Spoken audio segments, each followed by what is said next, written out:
അപ്പോൾ എല്ലാവർക്കും നമ്മുടെ പുതിയൊരു വ്ളോഗിലേക്ക് സ്വാഗതം കേട്ടോ. കുറേ ദിവസമായി ഞാനൊരു വ്ളോഗ് ചെയ്തിട്ട് ഇന്നപ്പോൾ ഒരു വ്ളോഗ് അങ്ങ് എടുക്കാമെന്ന് വിചാരിച്ചു. ശരിക്കും പറഞ്ഞാൽ ഇത് ഞാൻ ഷോർട്ട് വീഡിയോയ്ക്ക് വേണ്ടിയിട്ട് എടുത്ത വീഡിയോസാണ് കേട്ടോ. പിന്നെ ലാസ്റ്റ് വന്നപ്പോഴുണ്ടല്ലോ, എഡിറ്റ് ചെയ്തുകൊണ്ടിരുന്നപ്പോഴാണ് ഞാൻ ആലോചിച്ചത് ഇന്ന് ഫുള്ള് ഞാൻ വീഡിയോ എടുക്കുന്നുണ്ടായിരുന്നു. ഇടയ്ക്കിടയ്ക്ക് ഞാൻ വീഡിയോ എടുക്കും. എല്ലാം ഒന്നും എടുക്കാനായിട്ട് പറ്റിയില്ല, എന്നാലും വീട്ടിൽ ചെയ്ത കുറച്ച് കാര്യങ്ങളൊക്കെ എടുക്കാനായിട്ട് പറ്റി. പുറത്ത് പോയതൊന്നും എടുക്കാനായിട്ട് പറ്റിയില്ല കേട്ടോ. അതിൻ്റെ കാര്യം ഞാൻ പിന്നീട് പറയാം കേട്ടോ. വഴിയേ ഞാൻ പറയാം, ഈ വ്ളോഗിൽ തന്നെ പറയുന്നുണ്ട്. അപ്പോൾ അത് ഒരു എന്താ പറയുക, എല്ലാം കൂടി കൂട്ടിച്ചേർത്തൊരു കുട്ടി വ്ളോഗാക്കി ഇടാമെന്ന് വിചാരിച്ചു കേട്ടോ. അങ്ങനെ രാവിലെ ഞാൻ എണീറ്റ് വന്നപ്പോഴേ അമ്മ കഞ്ഞിക്ക് വെള്ളം വെച്ചിട്ട്, ചോറിന് വെള്ളം വെച്ചിട്ട് അരിയൊക്കെ അടുപ്പത്ത് ഇട്ടിട്ടുണ്ടായിരുന്നു കേട്ടോ. അതിന് മുമ്പ് നമ്മുടെ ചാനൽ ആദ്യമായിട്ട് കാണുന്ന കൂട്ടുകാരാണെങ്കിൽ ഒന്ന് സബ്സ്ക്രൈബ് ചെയ്തിട്ട് കാണാൻ മറക്കല്ലേ. പിന്നെ വീഡിയോ കാണുമ്പോഴേ ഒരു ലൈക്കും കൂടി ഇങ്ങ് തരാനായിട്ട് മറക്കരുത്. അപ്പോൾ അരിയുടെ കാര്യം പറയാനാണെങ്കിൽ അമ്മ വെള്ളം വെച്ച് അരിയും ഇട്ടിട്ടുണ്ടായിരുന്നു കേട്ടോ, തിളച്ചിട്ട്. ഈ ഒറ്റ കൈ കൊണ്ട് എങ്ങനെ ചെയ്യുന്നു എന്ന് എനിക്കറിയത്തില്ല കേട്ടോ. ഞാൻ എഴുന്നേറ്റ് വന്നപ്പോഴത്തേനും അതാണ് അവസ്ഥ. പിന്നെ നല്ല മഴയാണ്. പത്തനംതിട്ട ജില്ലയിൽ ഇന്നും റെഡ് അലേർട്ടാണ്. അപ്പോൾ എന്താ പറയുക, നല്ല മഴയാണ്. ഇപ്പം ഇടയ്ക്കിടയ്ക്ക് പെയ്യും, പിന്നെയും തോരും. നല്ല മഴക്കോളും ഉണ്ട് കേട്ടോ. അപ്പോൾ ഇവിടെ നിന്ന് നോക്കിക്കഴിഞ്ഞാൽ വയലൊക്കെ നല്ല രീതിയിൽ കാണാൻ പറ്റുമായിരുന്നു. പക്ഷേ ഇപ്പം ഞാൻ വന്നപ്പോഴത്തേനും അവിടെ അങ്ങ് വയൽ ഒരു പൊടി പോലും കാണാനില്ല. അത്രയ്ക്ക് കാട് പോലെ ആയിട്ടുണ്ട് കേട്ടോ. നമ്മുടെ മുറ്റത്താണെങ്കിൽ ഒരു കുഞ്ഞു ഓമയൊക്കെ വന്ന് നിൽപ്പുണ്ട്, കിളിച്ച് നിൽപ്പുണ്ട്. പിന്നെ അപ്പോൾ പറഞ്ഞു വന്നത്, അമ്മ ഓൾറെഡി അരി ഇട്ടിട്ടുണ്ടായിരുന്നു. ആ വയ്യാത്ത കൈയും വെച്ച് ഒറ്റ കൈയിൽ ഇതൊക്കെ എങ്ങനെ ചെയ്തു എന്ന് എനിക്കറിയത്തില്ല. ഞാൻ എണീറ്റ് വന്നപ്പോഴത്തേനും അടുപ്പത്ത് അരി ഇരുന്ന് ചോറ് തിളയ്ക്കുന്ന കേട്ടോ. അപ്പം ഞാൻ വിചാരിച്ചു എന്തായാലും ഉച്ചയ്ക്കത്തേന് കഞ്ഞി എടുക്കാൻ. കാരണം നീലൂസിന് പനിയായി കേട്ടോ. ഇനി വന്നപ്പോഴത്തേനും പനിയായിപ്പോയി. ഇപ്പം ചായ തിളച്ച് തൂവി താഴെ പോയേനെ. ഞാൻ അപ്പുറത്ത് തീ എരിക്കാൻ പോയതാ, എന്നിട്ട് ചോറ് വെന്തോന്ന് നോക്കാനൊക്കെ പോയതാ. അപ്പുറത്താട്ടോ നമ്മുടെ വിറകടുപ്പ് വരുന്നത്. ഇപ്പുറത്തെ സൈഡിൽ ഈ ഒരു മതിലിൻ്റെ ഇപ്പുറത്ത് ഗ്യാസ് അടുപ്പും വെച്ചിട്ടുണ്ട്. അപ്പോൾ ചായ രാവിലെ ഇട്ട് കുടിക്കാമെന്ന് വിചാരിച്ചു. എനിക്കും നീലൂസിനും അമ്മയ്ക്കും ഉള്ളത് കടുപ്പം കുറച്ചെടുത്തിട്ടുണ്ട്. എനിക്ക് ഇച്ചിരി കടുപ്പം ഇച്ചിരി വേണം. അപ്പം എനിക്ക് ഇല്ലെങ്കിൽ തലവേദന എടുക്കും കേട്ടോ. അതുകൊണ്ട് ഞാൻ ഇച്ചിരി കടുപ്പത്തിലും എടുക്കും. പിന്നെ രാവിലെ ബ്രേക്ക്ഫാസ്റ്റിന് ദോശയാണ്. നീലൂസിന് വയ്യ കേട്ടോ. നീലൂസിനെ കൊണ്ട് ഇന്നൊന്ന് ഹോസ്പിറ്റലിൽ പോകണം. അമ്മയ്ക്ക് വരാനായിട്ട് പറ്റത്തില്ല. അമ്മയ്ക്ക് ഒറ്റ കയ്യിൽ പിടിച്ച് കയറാനൊന്നും പറ്റത്തില്ല. അങ്ങനെ ഹോസ്പിറ്റലിൽ പോയ വീഡിയോ ഒന്നും എടുത്തില്ല, കാരണം ഞാൻ ഒറ്റയ്ക്കായിരുന്നു അവനെ കൊണ്ട് പോയത്.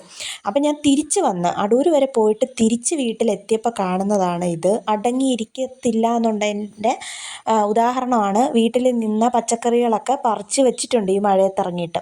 പിന്നെ ഞാൻ വന്ന് നോക്കിയപ്പം വീട്ടിൻ്റെ അകത്ത് അമ്മയെ കാണുന്നില്ല. ഞാൻ നീലൂസിനെ കൊണ്ടുവന്ന് കിടത്തിയതിന് ശേഷം ഞാൻ പുറത്തിറങ്ങി തുണി കഴുകുന്നിടത്ത് വന്നപ്പോൾ ഉണ്ട് ഒറ്റ കയ്യിൽ തുണി കഴുകിക്കൊണ്ടിരിക്കുന്നത്. എന്ത് ഇതിനൊക്കെ പറയുന്നേ, ഒരു സമയം അടങ്ങിയിരിക്കത്തില്ല. എന്തെങ്കിലും ചെയ്യാനുണ്ടെങ്കിൽ ഇങ്ങനെ ചെയ്തിരിക്കണമെന്ന് തോന്നുന്നു. അപ്പോൾ ഞാൻ പറഞ്ഞ് ഞാൻ കഴിവത്തില്ലായിരുന്നു വന്നിട്ട് എന്ന് പറഞ്ഞ്. അപ്പോൾ പിന്നെ അമ്മ അങ്ങ് കയറിപ്പോയി കേട്ടോ. പറ്റുന്നത്ര സോപ്പിട്ട് വെച്ചിട്ട് അമ്മ അങ്ങ് കയറിപ്പോയി. പിന്നെ ഞാൻ വന്നിട്ട് ബാക്കി കഞ്ഞിയൊക്കെ കുടിച്ചിട്ട് വന്നിട്ട്, എനിക്ക് നല്ല വിശപ്പുണ്ടായിരുന്നേ. നീലൂസിനും കഞ്ഞി കൊടുത്ത് അവന് മരുന്നൊക്കെ കൊടുത്തിട്ട് ഞാനും കഞ്ഞി കുടിച്ചിട്ട് ഡ്രസ്സൊക്കെ മാറി നേരെ വന്ന് തുണി കഴുകാനായിട്ട് വന്നു കേട്ടോ. ഇന്നലെ ഇട്ടുകൊണ്ട് വന്ന ഡ്രസ്സും ഒക്കെ പെട്ടെന്നുള്ള വരവായിരുന്നതുകൊണ്ട് ഒരുപാട് ഡ്രസ്സൊന്നും എടുത്തുകൊണ്ട് വരാനായിട്ട് പറ്റില്ല. ഞാൻ ഒരു ജോഡി ഇട്ടുകൊണ്ട് വന്നതും പിന്നെ എക്സ്ട്രാ ഒരു ജോഡി മാത്രമേ എടുത്തുകൊണ്ട് വന്നുള്ളായിരുന്നേ. അപ്പോൾ മഴയും കൂടി ആയതുകൊണ്ട് ഇനി നനയ്ക്കാതെ ഇട്ടിരുന്നാൽ പെട്ടെന്ന് നനച്ചിടുമ്പോൾ ഉണങ്ങത്തില്ല. അപ്പോൾ ഞാൻ അങ്ങ് നനച്ചിടാമെന്ന് വിചാരിച്ചു. അമ്മ ഓൾറെഡി തുണി നനച്ച് സോപ്പിട്ട് വെച്ചിട്ടും ഉണ്ടായിരുന്നു. അപ്പോൾ മഴയും കൂടി ആയതുകൊണ്ട് മഴ തോർന്ന് നിൽക്കുന്ന സമയത്തേ നമുക്ക് പുറത്തോട്ട് ഇറങ്ങിയിട്ട് എന്തെങ്കിലും ഒന്ന് ചെയ്യാനായിട്ട് പറ്റൂ. എനിക്കാണെങ്കിൽ നേരത്തേക്കാണെങ്കിൽ കുഴപ്പമില്ലായിരുന്നു. ഇപ്പോൾ അതങ്ങനെ ശീലമില്ലാത്തതുകൊണ്ടായിരിക്കും മഴ സമയത്ത് പുറത്തോട്ടിറങ്ങാൻ ഭയങ്കര മടിയാട്ടോ. തണുപ്പും ഒക്കെ ആയതുകൊണ്ട് ഇച്ചിരി മടി കൂടിയിട്ടുണ്ട്. പിന്നെ തുണിയെല്ലാം കഴുകി വിരിച്ചിട്ടിട്ട് ഇനി അതവിടെ കിടന്ന് തോർന്ന് കഴിയുമ്പോൾ നമ്മുടെ ബാക്കിൽ ഷെഡിലോട്ട് കൊണ്ടുവന്ന് വിരിച്ചിടാമെന്ന് വിചാരിച്ചു കേട്ടോ. ഇപ്പോൾ ഒരു ട്വിസ്റ്റ് നിങ്ങൾക്ക് കാണാം കേട്ടോ. എൻ്റെ മുടി ആ കയറിൽ കുരുങ്ങും കേട്ടോ. ബാക്കിലോട്ട് അങ്ങ് പോകും ഞാൻ. അതാ പോയി. എപ്പോഴും എനിക്ക് അങ്ങനെ കേട്ടോ, ഞാൻ ശ്രദ്ധിക്കത്തില്ലത്. പിന്നെ ഞാൻ വൈകിട്ടായപ്പം വിറകെടുക്കാനായിട്ട് പോവാം കേട്ടോ. അപ്പുറത്തെ ഷെഡിലാണ് അമ്മ വിറക് വെച്ചേക്കുന്നത്. അപ്പോൾ വിറകെടുത്തുകൊണ്ട് ഞാൻ ഓൾറെഡി വന്നു. അത് കഴിഞ്ഞിട്ട് ഇനി അമ്മയുടെ ക്യാമറയൊക്കെ അകത്തോട്ടെടുത്ത് വെക്കുന്നത്. ഞാൻ വഴിയിലായിരുന്നു.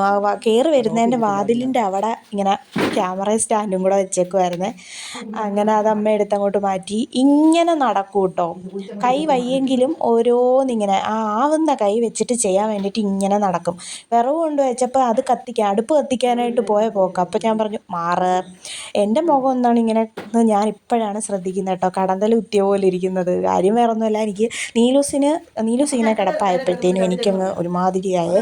പിന്നൊരു ചിരി അതാണ് എൻ്റെ മുഖത്ത് കാണാത്തത്. അങ്ങനെ ഞാൻ അമ്മയ്ക്കും നീലൂസിനും കൂടെ കുളിക്കാൻ വെള്ളം അങ്ങോട്ട് അടുപ്പത്ത് വെച്ചു കേട്ടോ, ചൂടുവെള്ളം. നീലൂസിനെ ഒന്ന് മേല് കഴുകാം, ചെറിയ ചൂടുവെള്ളത്തിലൊന്ന് മേല് കഴുകാമെന്ന് വിചാരിച്ചു. അങ്ങനെ വെള്ളം അങ്ങോട്ട് വെച്ചിട്ട് മഴ പെയ്തു കേട്ടോ. അപ്പോഴത്തേനും മഴ പെയ്തു. പിന്നെ ഞാൻ കുട എടുത്തുകൊണ്ട് പോയിട്ടാണ് വിറകെടുത്തതും തുണിയെടുത്ത് ഷെഡിൽ കൊണ്ടിടാനായിട്ട് പോവാം കേട്ടോ. ഈ തുണി ഞാൻ ഷെഡിൽ കൊണ്ടിടാൻ പോകുന്നതിൻ്റെ പുറകെ എൻ്റെ പുറകെ വന്നത് കണ്ടോ. അവിടുന്ന് പിന്നെയും വിറവ്, ഓൾറെഡി ഞാൻ വിറവെടുത്തോണ്ട് വന്നതായിരുന്നു. അമ്മയ്ക്ക് എതത്തിന് കത്തിക്കാൻ വേണ്ടിയിട്ട് അമ്മ പോയിട്ട് വിറവെടുത്തോണ്ട് വന്ന കേട്ടോ. ഇങ്ങനെ കൈ അടങ്ങിയിരിക്കത്തില്ല, എന്തെങ്കിലും ഇങ്ങനെ ചെയ്തുകൊണ്ടിരിക്കണം കേട്ടോ. അത് പണ്ട് മുതലേ ഉള്ള സ്വഭാവമാണ്. പണ്ടാണെങ്കിൽ ഞങ്ങൾ പൊരിഞ്ഞടിയാവുമായിരുന്നു. ഓരോന്നിങ്ങനെ ഒരുമിച്ച് ചെയ്തുകൊണ്ടിരിക്കുമ്പോൾ ശരിയായില്ല, അത് ശരിയായില്ല, ഇത് ശരിയല്ല. ഇപ്പോഴാണ് ഇത്തിരി അടി കുറവായത് കേട്ടോ. അപ്പോൾ അങ്ങനെ കുറച്ച് പാത്രങ്ങളൊക്കെ കഴുകാനുണ്ടായിരുന്നേ, ഞാൻ അതെല്ലാം കഴുകി വെച്ചു. ഇനിയിപ്പം അമ്മയ്ക്ക് വെള്ളം ചൂടാക്കാനായിട്ട് വെച്ചു. പിന്നെ നീലൂസിനെ അമ്മ കുളിച്ച് കഴിയുമ്പം നീലൂസിനെ വെള്ളം അങ്ങോട്ട് ചൂടാക്കിയിട്ട് മേല് കഴുകിക്കാമെന്ന് വിചാരിച്ചു കേട്ടോ. ഇനി ഭയങ്കര ചൂടാണ് കേട്ടോ, ചൂട് കയറിക്കൊള്ളുക ഇപ്പോഴത്തെ കാലാവസ്ഥയുടെയൊക്കെ ആണെന്നാണ് എൻ്റെ ഒരു നിഗമനം. ഇനി കുറവില്ലെങ്കിൽ ഒരു 3 ദിവസം കഴിയുമ്പോൾ ഒന്നും കൂടി കൊണ്ടു ചെല്ലാനായിട്ട് പറയും കേട്ടോ. പിന്നെ അമ്മ വൈകിട്ട് ഇന്ന് അമ്മ തന്നെയാണ് വിളക്ക് കത്തിച്ചതേ. ഞാൻ വൈകിട്ട് മേല് കഴുകിയിട്ടില്ലായിരുന്നു. അമ്മ കുളിച്ചതുകൊണ്ട് അമ്മ അങ്ങ് വിളക്കും കത്തിച്ചു. പിന്നെ അമ്മ ഇന്നും രാമായണം വായിക്കും കേട്ടോ. വൈകിട്ട് വിളക്ക് കത്തിച്ചിട്ട് രാമായണം വായിക്കും. അപ്പോൾ അമ്മ രാമായണം വായിച്ചുകൊണ്ടിരിക്കുന്നു. പിന്നെ എനിക്ക് കുറച്ച് പണികളും കൂടി ബാക്കിയുണ്ട്. രാത്രിയിലത്തേനുള്ള കറി എന്തെങ്കിലും സെറ്റാക്കണം. ചോറ് തന്നെയാണ് കേട്ടോ രാത്രി കഴിക്കാൻ. അപ്പോൾ നിങ്ങൾക്ക് എൻ്റെ ഒരു കുഞ്ഞു വ്ലോഗ് ഇഷ്ടപ്പെട്ടെങ്കിൽ ലൈക്ക് ചെയ്യാം കേട്ടോ. ലൈക്ക് ചെയ്യാനായിട്ട് മറക്കരുത്. പിന്നെ നമ്മുടെ ചാനൽ ആദ്യമായിട്ടാണ് നിങ്ങൾ കാണുന്നതെന്നുണ്ടെങ്കിൽ സബ്സ്ക്രൈബ് ചെയ്യാനും മറക്കരുത്. അപ്പം ബാക്കി വിശേഷങ്ങളും കാര്യങ്ങളും ഒക്കെ ആയിട്ട് അടുത്ത വ്ളോഗിൽ കാണാം കേട്ടോ. ഈ ഒരു വ്ളോഗ് എപ്പോഴാണ് അപ്ലോഡ് ചെയ്യുന്നതെന്ന് എനിക്കറിയത്തില്ല. കാരണം ഇവിടെ വൈഫൈ കണക്ഷൻ ഇല്ലാത്തതുകൊണ്ട് സാധാ നെറ്റിൽ അപ്ലോഡ് ചെയ്യാനായിട്ട് എനിക്ക് ഇത്തിരി പാടാട്ടോ എൻ്റെ ഫോണിൽ.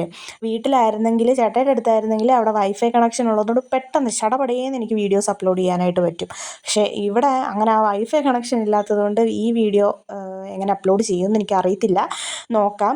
അതുകൊണ്ടാണ് ഞാൻ ഇവിടെ വരുമ്പോൾ ഞാൻ കൂടുതലും ഷോർട്ട് വീഡിയോസ് ഇടുന്നത്. പിന്നെ ഇപ്പോൾ ഈയിടെയായിട്ട് ഞാൻ കൂടുതലും ഫോക്കസ് ചെയ്തുകൊണ്ടിരുന്നത് ഷോർട്ട് വീഡിയോയിലായിരുന്നു. ഇനിയിപ്പം ലോങ് വീഡിയോസിലോട്ട് പോകുന്നുണ്ട്. വ്ളോഗ് തന്നെ ചെയ്യണം എന്ന് ആഗ്രഹമുണ്ട്. അപ്പോൾ ഇനിയുള്ള വ്ളോഗുകളൊക്കെ ഈ വീഡിയോ അപ്ലോഡ് ചെയ്തിട്ട് ഞാൻ എന്ത് വേണമെന്ന് തീരുമാനിക്കും കേട്ടോ. സമയം എടുക്കുമോ ഇല്ലയോ എന്നൊന്നും അറിയത്തില്ല. അപ്പം അടുത്ത മഴ വന്നുകൊണ്ടിരിക്കുകയാണ് കേട്ടോ. അടുത്ത മഴയ്ക്കുള്ള കോളൊക്കെ വരുന്നുണ്ട്. മഴ ഇരച്ച് വരുന്നുണ്ട്. പോത്തിനെയൊക്കെ അഴിച്ചുകൊണ്ട് പോകാനായിട്ട് അവരുടെ ആൾക്കാരൊക്കെ വന്നിട്ടുണ്ട് കേട്ടോ. ഒരു മാമൻ നടന്നു പോകുന്നു പോത്തുകളെല്ലാം അഴിച്ചുകൊണ്ട് പോകാനായിട്ട് വയലിൽ.